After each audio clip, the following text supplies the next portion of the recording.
ബാപ്പാന്റെ മയ്യത്തിന്റെ അടുത്ത് പോയിട്ട് ബാപ്പേ ആ താക്കോൽ എവിടെ എന്ന് ചോദിക്കുവോ? ഓനെ ഊളംപാറയെ കൊണ്ട് അഡ്മിറ്റ് ചെയ്യും. സമസ്തക്കാരി തന്നെ. എന്താണ് അവസ്ഥ? ബാപ്പ ജീവിച്ചിരുന്നപ്പോ ബാപ്പയെ താക്കോൽ എവിടെ എന്ന് ചോദിക്കുക. ആർക്കും മനസ്സിലാവും. ഇവിടെ മുജാഹിദ് പ്രസ്ഥാനവും ഈ സുന്നികളും തമ്മിലുള്ള അഭിപ്രായം എന്താണെന്നറിയോ? മരിച്ചു മണ്ണോട് മണ്ണ് ചേർന്ന മനുഷ്യനിൽ പടച്ചോൻ കാണുന്ന പോലെ കാണും, പടച്ചോൻ കേൾക്കുന്ന പോലെ കേൾക്കും, പടച്ചോൻ അറിയുന്ന പോലെ അറിയും എന്ന് CM സ്മരണികയുടെ 39ാമത്തെ പേജിൽ ഇവർ എഴുതി വെച്ചിരിക്കുന്നു. ജീലാനി സപ്ലിമെന്റിലെ 10ാമത്തെ പേജിൽ ഇവർ എഴുതി വെച്ചിരിക്കുന്നു.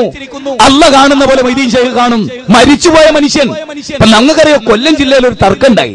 തിരുവനന്തപുരം കൊല്ലം ജില്ലയിൽ സുന്നികളും മുജാഹിദുകളും തമ്മിൽ. അതിൽ സുന്നികളും മുജാഹിദുകളെ SI വിളിപ്പിച്ചു. ഭയങ്കര വൈലന്റ് ആയ ഒരു സദസ്സിന്റെ മുമ്പിൽ എന്നിട്ട് സുന്നികളോട് SI ചോദിച്ചു, എന്താ നിങ്ങളെ പ്രശ്നം? മൊയ്തീൻ ശൈഖെ മൊയ്തീൻ ശൈഖെ എന്ന് വിളിക്കരുത് എന്നാണ് ഇവർ പറയുന്നത്. വിളിക്കണം എന്നാണ് ഞങ്ങളും പറയുന്നത്. SI പറഞ്ഞു, നിങ്ങളൊരു കാര്യം ചെയ്യും, മൊയ്തീൻ ശൈഖിനെ ഒന്ന് വിളിച്ചിട്ടേരി, ഞാൻ ഒന്ന് നോക്കട്ടെ, വിളിക്കണോ വിളിക്കണ്ടേ? SI പറഞ്ഞ ഒരു അമുസ്ലിമായ SI പറഞ്ഞു പോയാല് ഞങ്ങൾ മൊയ്തീൻ ശൈഖിനെ വിളിച്ചുകൊണ്ടേരി, എന്താ അയാളെ വിളിച്ചാൽ കുഴപ്പമെന്ന് ഇവരോടും ചോദിക്കട്ടെ. അപ്പൊ പറഞ്ഞു, മരിച്ചുപോയി. എടോ മരിച്ചു പോയാൽ വിളിക്കരുത് എന്ന് ദുനിയാവിൽ ഏത് പൊട്ടലും അറിയില്ലടോ, ഇറങ്ങിപ്പോയിക്കൊള്ളി. അപ്പൊ ഇത് അതായത് ഒരു അമുസ്ലിമായ ഒരു നാടൻ മനുഷ്യന് മനസ്സിലാകുന്ന ഇവരെ വലിയ ഹോജാക്കൾക്ക് മനസ്സിലാവണില്ല. ഇതാണ് ഞങ്ങൾ തമ്മിലുള്ള പ്രശ്നം. നിങ്ങൾക്ക് എന്താ പ്രശ്നം? SI മാരൊക്കെ ഞങ്ങളോട് ചോദിക്കണേ. ഞങ്ങൾ തമ്മിൽ ബുദ്ധിയും വിവേകവും പിന്നെ വിവരക്കേടും തമ്മിലുള്ള ഏറ്റുമുട്ടൽ. അതായത് വിവരവും വിവരക്കേടും തമ്മിലുള്ള ഏറ്റുമുട്ടൽ. ഞങ്ങൾ പറയണു, ജീവിച്ചിരുന്ന കാലത്ത് ബാപ്പ ഗൾഫിലാ, ബാപ്പാനോട് ഇവിടുന്ന് വിളിച്ചാൽ കേൾക്കുവോ? അതിന് ഫോൺ ഉപയോഗിക്കണം, അതിന് മാർഗങ്ങളുണ്ട്, ഭൗതികമായ മാർഗങ്ങൾ. അല്ലാതെ ഇവിടെ കൊണ്ട് ബാപ്പേ എന്ന് വിളിച്ചാൽ ഗൾഫിലെ ബാപ്പ കേൾക്കുവോ? മരിച്ചത് പോട്ടെ, ജീവിച്ചിരിക്കുന്ന ബാപ്പ. അപ്പുറത്തെ റൂമിലെ ബാപ്പ ഉറങ്ങിക്കിടക്കുമ്പോ ഇപ്പുറത്തെ റൂമിൽ ഒരു പാമ്പ് വന്ന ബാപ്പേ എന്ന് വിളിച്ച് ചിലപ്പോ ബാപ്പ കേട്ടോളുന്നില്ല. ജീവിച്ചിരിക്കുന്ന ബാപ്പന്നെ ഉറങ്ങിക്കിടക്കുമ്പോ പോലും കേൾക്കില്ല.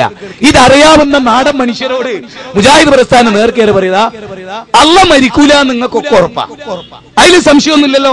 അതിനൊരു പ്രധാനമായ തെളിവും കൂടി പറഞ്ഞുതരാം ഞാൻ. റസൂലുള്ളാഹി സ്വല്ലല്ലാഹി അലൈഹി വസല്ലം മരിച്ചു. ഇനി അതിനേക്കാൾ വലിയൊരു നേതാവുണ്ടോ മുസ്ലിങ്ങൾക്ക്? ലോകത്ത് മുഹമ്മദ് നബി സ്വല്ലല്ലാഹി അലൈഹി വസല്ലം എന്ന മഅസൂമായ പ്രവാചകനേക്കാൾ ഉന്നതനായി വേറെ ഏതെങ്കിലും ഒരാള് നമുക്കുണ്ടോ? നിങ്ങൾ ചിന്തിക്ക്. ആ റസൂലുള്ളാഹി സ്വല്ലല്ലാഹി അലൈഹി വസല്ലം മരിക്കാൻ കിടക്കുക, മരിച്ചു.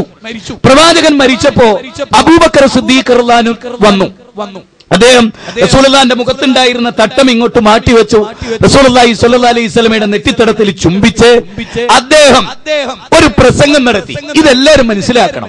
ആ പ്രസംഗത്തിൽ അദ്ദേഹം പറഞ്ഞ ഇതായിരുന്നു, മാനവ ചരിത്രത്തിലെ അപൂർവ പ്രസംഗങ്ങളിൽ ഒരു പ്രസംഗമായിരുന്നു അത്. അദ്ദേഹം പറഞ്ഞത് ഇതാണ്, ആരെങ്കിലും നിങ്ങളൊന്ന് ശ്രദ്ധിച്ചു നോക്ക്, അബൂബക്കർ സിദ്ദീഖ് റളിയല്ലാഹു അൻഹു വഹാബിയായിരുന്നു, സമസ്തക്കാരനായിരുന്നോ? സമസ്തക്കാരനാണെങ്കിൽ എന്താ പറയേണ്ടത് കേട്ടോളൂ. അല്ലാഹുവിന്റെ റസൂൽ പറയുന്നത്, അബൂബക്കർ സിദ്ദീഖ് റളിയല്ലാഹു അൻഹു പറയുന്നത് കേട്ടോളൂ, എല്ലാരും കേട്ടോളൂ, മുസ്ലിങ്ങളും ആരെങ്കിലും മുഹമ്മദിനെയാണ് ആരാധിക്കുന്നതെങ്കിൽ അദ്ദേഹം മരിച്ചു. ആരെങ്കിലും മുഹമ്മദിനെയാണ് ആരാധിക്കുന്നതെങ്കിൽ അദ്ദേഹം മരിച്ചു. അപ്പൊ ആരാധന അതോടുകൂടി അവസാനിച്ചു. അപ്പൊ അബൂബക്കർ സിദ്ദീഖ് റളിയല്ലാഹു അൻഹു പഠിപ്പിക്കുന്ന എന്താ?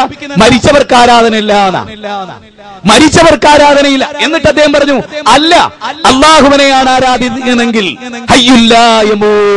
അവന് മരണമേ ഇല്ല, എന്നെന്നും ജീവിച്ചിരിക്കുന്നവനാണ്. ഈ പ്രസംഗം ഒരു സമസ്തക്കാരന്റെ പ്രസംഗമാണോ, ഒരു വഹാബിന്റെ പ്രസംഗമാണോ? നേരെ മറിച്ച് സമസ്തക്കാരനായിരുന്നു അള്ളാഹുവിന്റെ റസൂലെങ്കിൽ, അബൂബക്കർ സിദ്ദീഖ് എങ്കിൽ എന്താ പറയേണ്ടത്? റസൂല് മരിച്ചാലും ജീവിച്ചാലും ഒക്കെ കണക്കാ, നബീന്റെ ഖബറോടല്ലേ നമുക്ക് ഇഷ്ടം പോലെ വിളിച്ചു പ്രാർത്ഥിച്ചൂടെ? പറഞ്ഞോ? ചിന്തിക്ക്, ബുദ്ധി കൊടുത്ത് ആലോചിക്ക്. അബൂബക്കർ സിദ്ദീഖ് റളിയല്ലാഹു അൻഹു ഏത് സഹാബികൾ വിങ്ങിപ്പൊട്ടി കരയാ. നിങ്ങൾ എന്തിനാ കരയുന്നത്? അമ്പിയാക്കളുടെ ജീവിതവും മരണവും തുല്യല്ലേ, നിങ്ങൾ എന്തിനാ ബേജാറാവുന്നത്? മാത്രമല്ല, സമസ്തക്കാരുടെ വിശ്വാസം അനുസരിച്ച് ജീവിച്ചു കിടക്കുന്ന കാലത്തെക്കാളും ശക്തമാണത്രേ മരണത്തിന് ശേഷം. എല്ലാ കാര്യത്തിലും ഓക്കെയാണ്, എല്ലാ കാര്യത്തിലും നിസ്കരിക്കുന്നുണ്ട്, നോമ്പ് നോൽക്കുന്നുണ്ട്, സക്കാത്ത് കൊടുക്കുന്നുണ്ട്, ദാനധർമ്മം ചെയ്യുന്നുണ്ട്, മിറാജ് പോകുന്നുണ്ട്, എല്ലാ കാര്യവും ചെയ്യുന്നുണ്ട്. വഹാബികളെ കല്ലെറിയുന്നുണ്ടോ എന്നും കൂടി പറയാമായിരുന്നു. എഴുതിയതാണ് ഇതൊക്കെ, പച്ച മലയാളത്തിൽ നാട്ടിൽ മനുഷ്യരെ പഠിപ്പിച്ച മുജാഹിദ് പ്രസ്ഥാനം. നോക്കൂ, അബൂബക്കർ സിദ്ദീഖ് റളിയല്ലാഹു അൻഹു പറയുന്ന എന്താണ്? മുഹമ്മദ് നബിയാണ് ആരെങ്കിലും ആരാധിക്കുന്നതെങ്കിൽ അദ്ദേഹം മരിച്ചിരിക്കുന്നു. നേരെ മറിച്ച് അല്ലാഹു ലാ ഇലാഹ ഇല്ലാ ഹുവൽ ഹയ്യുൽ ഖയ്യൂം, അല്ലാഹു എന്നെന്നും ജീവിച്ചിരിക്കുന്നവൻ, എല്ലാം നിയന്ത്രിക്കുന്നവൻ, എല്ലാറ്റിന്റെയും അധിപതി, ആ രാജാതിരാജൻ, അവനോടാണ് പ്രാർത്ഥിക്കണം എന്ന് പറയും. നിങ്ങൾ കേട്ടോ, എന്തുകൊണ്ട് മുജാഹിദ് പ്രസ്ഥാനം പറയും? മുജാഹിദ് പ്രസ്ഥാനം ഒന്ന് ചിന്തിച്ചു നോക്കിയേ നിങ്ങൾ. മേലെ ആകാശത്തിലേക്ക് ഒന്ന് നോക്ക്. ഈ ആകാശത്തെ സംവിധാനിച്ച സംവിധായകനാരാ? സെക്കൻഡിൽ 30 കിലോമീറ്റർ വേഗതയിലാണ് ഈ ഭൂമി സഞ്ചരിച്ചുകൊണ്ടിരിക്കുന്നത്. ഒരു സെക്കൻഡിൽ 30 കിലോമീറ്റർ വേഗതയിൽ. ആലോചിക്കണം. ഞാൻ ഈ വെള്ളം ഒഴുകിപ്പോകുന്ന കനാലിന്റെ വക്കത്തൂടെ വരുമ്പോ ഞാൻ ആലോചിച്ചാൽ, പഠിച്ചവനെ, സെക്കൻഡിൽ 30 കിലോമീറ്റർ വേഗതയിൽ ഓടുന്ന ഈ ഭൂമിയുടെ ഉപരിതലത്തിലൂടെയാണല്ലോ വാഹനത്തിൽ ഞാൻ സഞ്ചരിച്ചുകൊണ്ടിരിക്കുന്നത്. അതൊരു യാഥാർത്ഥ്യമാണ്. സെക്കൻഡിൽ 30 കിലോമീറ്റർ വേഗതയിൽ ഈ ഭൂമി സഞ്ചരിക്കുന്നു. ഒരു സെക്കൻഡിൽ 250 കിലോമീറ്റർ വേഗതയിലാണ് സൂര്യൻ സഞ്ചരിച്ചുകൊണ്ടിരിക്കുന്നത്. ഒരു സെക്കൻഡിൽ 250 കിലോമീറ്റർ വേഗതയിൽ. പ്രിയപ്പെട്ടവരെ, ഈ ഭൂമിയുടെ 13 ലക്ഷം ഇരട്ടി വലുപ്പമുള്ള ഭൂമി ഉണ്ടെങ്കിൽ, ഭൂമിയുടെ 13 ലക്ഷം ഇരട്ടി, 13 ലക്ഷം ഭൂമി ഒതുക്കി വെക്കാനുള്ള വ്യാപ്തിയുണ്ട് സൂര്യന്. അതായത് സൂര്യനിൽ കൊണ്ടുപോയി 13 ലക്ഷം, ഈ ഇപ്പം നമ്മൾ വസിക്കുന്ന ഈ ഭൂമി ഉണ്ടല്ലോ, ഈ ഭൂമിയെ പോലെ 1 അല്ല 2 അല്ല 3 അല്ല 10 അല്ല 13 ലക്ഷം ഭൂമി ഒതുക്കി വെക്കാനുള്ള വ്യാപ്തി ഉണ്ടത്രേ സൂര്യന്. ആ സൂര്യന്റെ 10 ഇരട്ടി വലുപ്പമുള്ള നക്ഷത്രങ്ങളുണ്ട്. വശംസു തജ്രി ലിമുസ്തഖറിൻ ലഹാ ദാലിക തഖ്ദീറുൽ അസീസിൽ അലീം വൽ ഖമറ ഖദ്ദർനാഹു മനാസില. നോക്കൂ, വിശുദ്ധ ഖുർആൻ പറയാണ്, സൂര്യൻ അതിന്റെ നിശ്ചിതമായ ഒരു പദമേഖലയിൽ സഞ്ചരിച്ചുകൊണ്ടേയിരിക്കുന്നു. ഖുർആനിലെ 36-ാം അധ്യായം സൂറത്ത് യാസീൻ 38-ാമത്തെ വചനമാണ്. വകുല്ലും ഫീ ഫലഖിൻ യസ്ബഹൂൻ, അത് അതിന്റെ ഭ്രമണമണ്ഡലങ്ങളിൽ നീന്തി തുടിച്ചുകൊണ്ടിരിക്കുന്നു എന്ന് പ്രപഞ്ചത്തിന്റെ നാഥൻ പറയാണ്. അവിടെ നമുക്ക് ആലോചിക്കാനുള്ളത് എന്താ?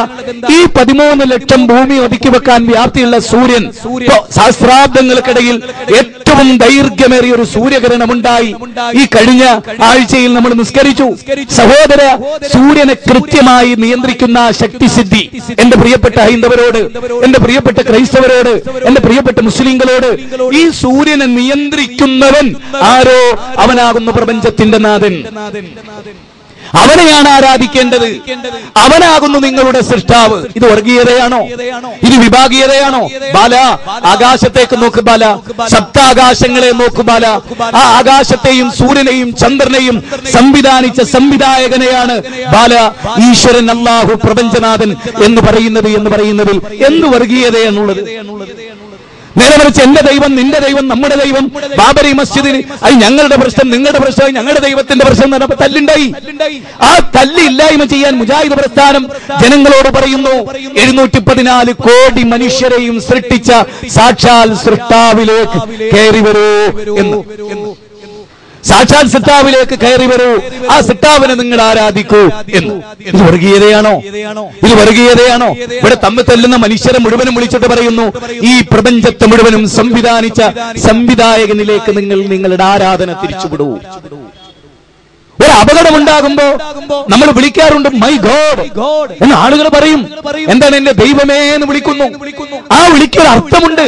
പ്രപഞ്ചത്തിന്റെ നാഥ, ഉടയ തമ്പുരാനെ, പടച്ച തമ്പുരാനെ എന്ന് വിളിക്ക്. ഇതാണ് മുജാഹിദ് പ്രസ്ഥാനം ആവശ്യപ്പെടുന്നത്. ഇതിലെന്താണ് തകരാറ്? ഈ പ്രപഞ്ചത്തിന്റെ നാഥൻ, നിങ്ങൾ നോക്ക്, ഈ 13 ലക്ഷം ഭൂമി ഒതുക്കി വെക്കാൻ വ്യാപ്തിയുള്ള സൂര്യനെയും ആ സൂര്യന്റെ 10 ഇരട്ടി വലുപ്പമുള്ള നക്ഷത്രങ്ങളെയും നിയന്ത്രിക്കുന്ന പടച്ചോനെ, നമ്മുടെ കൈപ്പിടിയുടെ വലുപ്പം പോകുന്ന ഹൃദയത്തെ നിയന്ത്രിക്കാൻ പണിയുണ്ടോ മനുഷ്യരെ? അപ്പൊ ആ ഹൃദയത്തിന് വേദന വരുമ്പോ ശ്രീരാമ എന്റെ ഹൃദയവേദന മാറ്റണേന്നല്ല, ഈശ്വര പടച്ചോനെ, ദൈവം തമ്പുരാനെ എന്റെ ഹൃദയവേദന മാറ്റണേ. കാരണം ശ്രീരാമന് ഹൃദയം കൊടുത്ത് പടച്ചോനാണ്. ഇതാണ് വിഷയം. യേശുക്രിസ്തുവിന് ഹൃദയം കൊടുത്ത പടച്ചോനാണ്. മുഹമ്മദ് നബി സല്ലല്ലാഹു അലൈഹി വസല്ലമക്ക് ഹൃദയം കൊടുത്ത പടച്ചോനാണ്. അത് ന്യായമല്ലേ? ഏതൊരു സിട്ടാവാണോ അവയവങ്ങൾ നൽകിയത്, ആ അവയവത്തിന് വേദന വരുമ്പോ ആ സിട്ടാവിനോട് പ്രാർത്ഥിക്കണമെന്നത് മിനിമം ഒരു ബുദ്ധിയല്ലേ മനുഷ്യ? ഒരു സ്ഥാപനത്തിൽ നിന്ന് എവിടെയെങ്കിലും ഒരു ഇലക്ട്രോണിക് ഷോപ്പിൽ കയറി അവിടെ ഇലക്ട്രോണിക് ഐറ്റംസ് വാങ്ങി അതിന് വല്ല തകരാറുണ്ടെങ്കിൽ അവിടേക്കാ കൊണ്ടുചെല്ല. ഗ്യാരണ്ടി ഉണ്ടാവും. ഗ്യാരണ്ടി കടലാസുമായിട്ട് അവിടെ ചെല്ലും. ഈ വസ്തുവിന് ഇങ്ങനെ കേടുണ്ട്, പ്രശ്നമുണ്ട്, അത് നന്നാക്കുന്ന പോലെത്തിയില്ല. അതാരാണോ സെറ്റിൽ അവർക്കാണ് അതിനെ അറിയാം. ഈ പ്രപഞ്ചത്തെ മുഴുവനും സംവിധാനിച്ച സംവിധായകനായ പടച്ചോനോട് ആവലാദികൾ പറയണമെന്ന് പറയുന്നത് എങ്ങനെ പുത്തൻവാദമാകും? ഇതാണ് മുജാഹിദ് പ്രസ്ഥാനം പ്രമാണങ്ങളിലേക്ക് മടങ്ങോ മനുഷ്യരെ എന്ന് മനുഷ്യരോട് വിളിച്ചു പറയുന്നത്. നിങ്ങൾ നോക്കി, ഇതൊക്കെ പറയുമ്പോ നമുക്ക് ചിന്തിക്കാവുന്ന, പ്രമാണം കൊണ്ടടക്കാവുന്ന, കുട്ടികളില്ലാത്ത ദുഃഖം ഏത് മനുഷ്യനും വരാം. ചുരുക്കി പറയാണ് ഞാൻ, സന്താനങ്ങളില്ലാത്ത ദുഃഖം ആർക്കും വരാലോ. കല്യാണം കഴിച്ചിട്ട് 10 കൊല്ലം 15 കൊല്ലം ഒക്കെ കുട്ടികളില്ലാതെ ജീവിക്കുന്ന ആളുകളുണ്ട്. ഇസ്ലാം പറയുന്നത് എന്താണ്? അങ്ങനെ കുട്ടികളില്ലാത്തവർ എന്ത് ചെയ്യണം? പ്രേ ആൻഡ് വർക്ക് എന്നതാണ് പ്രധാനം. പ്രാർത്ഥനയും പ്രവർത്തനവും. ഏതൊരു സംഗതി അങ്ങനെയാണ്.